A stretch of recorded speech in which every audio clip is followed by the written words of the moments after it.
Assalamualaikum warahmatullahi wabarakatuh. Semangat pagi adik-adikku semua. Bagaimana kabarnya hari ini? Semoga kita selalu bahagia, selalu dalam lindungan Allah Subhanahu wa taala dan selalu dalam keadaan sehat walafiat. Amin ya robbal alamin. Pada kesempatan kali ini, Ustazah akan menjelaskan atau memberikan materi terkait memberikan materi tema, yakni tema 1 pembelajaran 5. Langsung saja, silahkan adik-adik buka buku tematiknya, tema 1 halaman 58. Di sana sudah terdapat contoh teks bacaan lagi, yakni yang berjudul Suku Minang.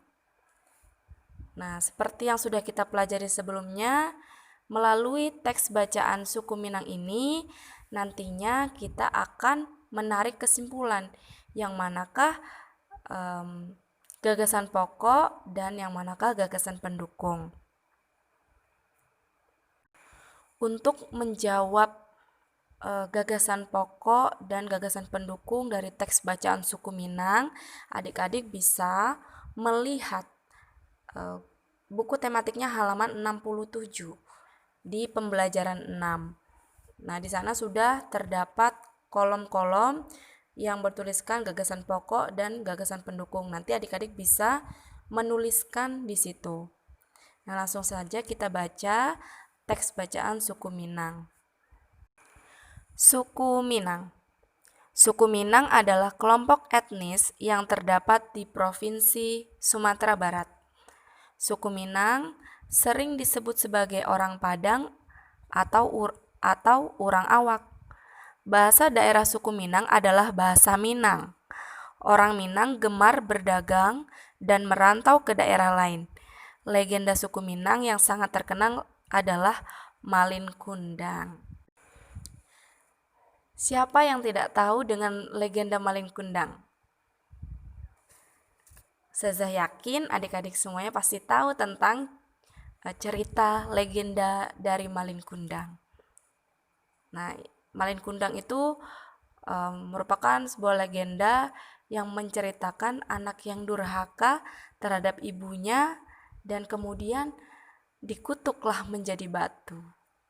Nah, jadi adik-adik tidak boleh durhaka ya terhadap kepada bundanya.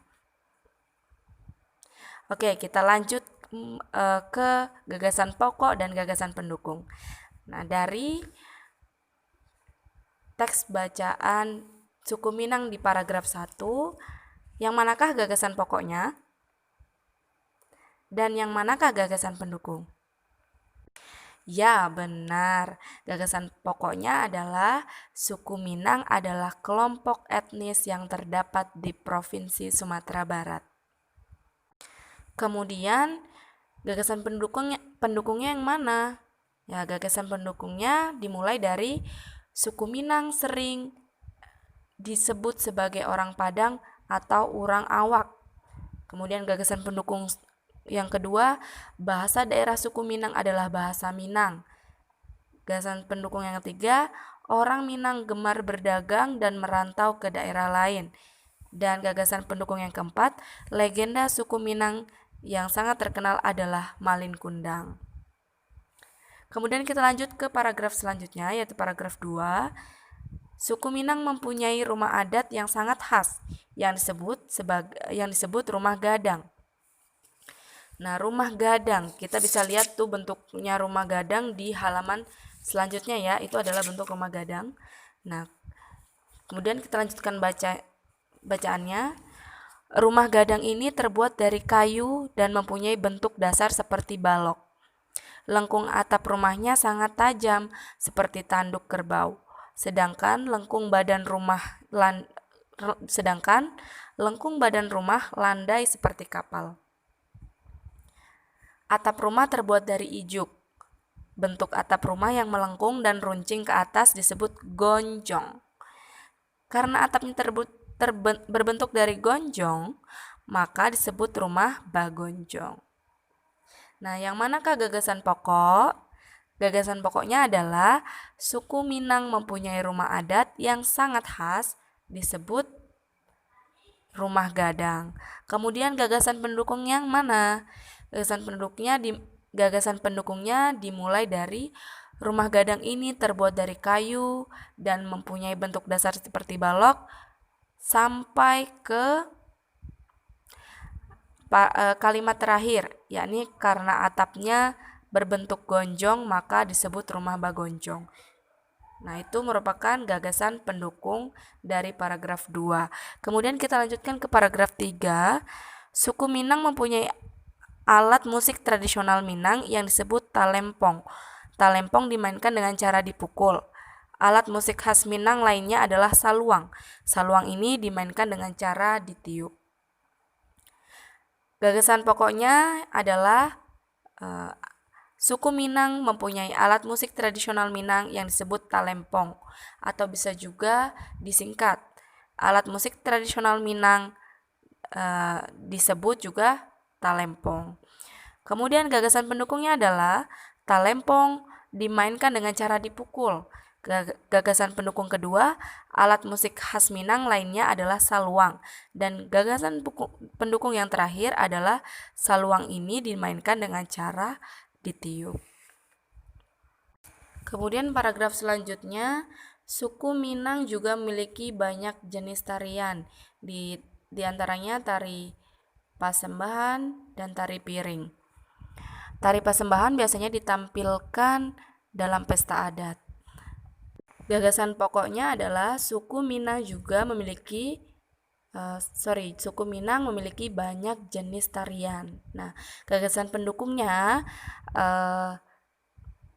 jenis tariannya yakni tari pasembahan dan tari piring. Kemudian gagasan pendukung selanjutnya tari pasembahan biasanya ditampilkan dalam pesta adat. Nah, di paragraf terakhir yakni suku Minang sangat terkenal dengan berbagai makanan khasnya. Rendang merupakan salah satu makanan tradisional suku Minang yang sangat terkenal, bahkan sampai ke mancanegara. Makanan khas suku Minang lainnya yang juga digemari adalah sate Padang dan dendeng balado. Gagasan pokoknya adalah suku Minang sangat terkenal dengan berbagai makanan khasnya. Nah, gagasan pendukungnya adalah kalimat setelah kalimat pertama, karena kalimat kedua sampai kalimat terakhir itu menerangkan dengan makanan khas suku Minang. Jadi, kalimat kedua sampai kalimat terakhir disebut gagasan pendukung. Nah, lanjut ke halaman 60. Nah, di sana dikatakan bahwa keragaman yang terdapat di sekitar kita tidak hanya terbatas pada suku, namun juga mencakup keragaman sosial, ekonomi, budaya, etnis, dan agama. Nah, di bawahnya ada kalimat perintah, yakni carilah informasi lebih lanjut tentang keragaman sosial dan budaya yang terdapat di lingkungan provinsimu. Tuliskan hasil temuanmu pada kolom berikut. Ustazah beri contoh, yakni keragaman sosial dan budaya yang ada di lingkungan provinsi Ustazah. Ya, Ustazah berada di Provinsi Kalimantan Timur, tapi Ustazah berada di daerah yang mayoritas sukunya adalah suku Passer. Jadi suku Passer adalah salah satu suku yang ada di Kalimantan Timur selain suku Dayak. Nah, biasanya orang-orang Passer yang menggunakan bahasa daerahnya. Nah, bahasa daerahnya disebut juga dengan bahasa Passer. Lagu daerah Passer yang terkenal yakni lagu yang berjudul Sungai Kandilo. Ada yang sudah dengar? Ada yang sudah pernah dengar lagu Sungai Kandilo? Nah, Ustazah beri contoh. Sungai Kandilo, kenangan manis, beloku kewo. Kunoit turi, kunoit lupi, lang kenanganku. O kenone, kumalan oru, o kenone, kulolo out. Kaseku mapos, lotong yo, podiang aru. Cukup sampai situ aja ya. Itu tadi contoh dari lagu dari suku Passer, yakni yang berjudul Sungai Kandilo. Oke, beralih dari keberagaman sosial dan budaya. Nah, kita lanjutkan ke halaman selanjutnya, yakni halaman 64 tentang segi banyak. Nah, ada yang masih ingat? Pasti masih ingat. Saya yakin pasti adik-adik di rumah masih ingat tentang materi segi banyak. Nah, di halaman 64 di situ ada 4 kolom. Nah, di sana kita diminta untuk menjawab. Kolom pertama, contoh segi banyak beraturan. Nah, kita diminta untuk memberikan contoh bangun datar apa saja yang merupakan segi banyak beraturan, dan kemudian contoh segi banyak tidak beraturan. Kemudian ciri-ciri segi banyak beraturan. Kemudian yang terakhir, pengertian dari segi banyak beraturan dan segi banyak tidak beraturan. Nah, untuk menjawab yang pertama, yakni contoh segi banyak beraturan. Nah, kira-kira apa saja ya bangun datar yang dikategorikan sebagai segi banyak beraturan? Iya, jadi contohnya adalah segitiga sama sisi, bujur sangkar, pentagon atau segi lima, heksagon, dan lain-lain. Kemudian, contoh segi banyak tidak beraturan. Di antaranya adalah segitiga sama kaki, segitiga siku-siku, persegi panjang, belah ketupat, jajaran genjang, dan juga trapesium. Nah, kemudian ciri-ciri segi banyak beraturan. Ciri-cirinya adalah mempunyai sisi yang sama dan mempunyai besar sudut yang sama. Itu ciri-ciri utamanya dari segi banyak beraturan. Kemudian pengertiannya. Apa sih pengertian segi banyak beraturan dan segi banyak tidak beraturan? Nah, dilihat dari contoh dan ciri-ciri dari segi banyak beraturan dan segi banyak tidak beraturan, dapat kita tarik kesimpulan bahwa segi banyak beraturan adalah bangun datar yang mempunyai banyak segi, panjang sisinya sama, besar sudutnya sama, dan tidak berupa garis lengkung. Saya ulangi sekali lagi, segi banyak beraturan adalah bangun datar yang mempunyai banyak segi, panjang sisinya sama, besar sudutnya sama, dan tidak berupa garis lengkung.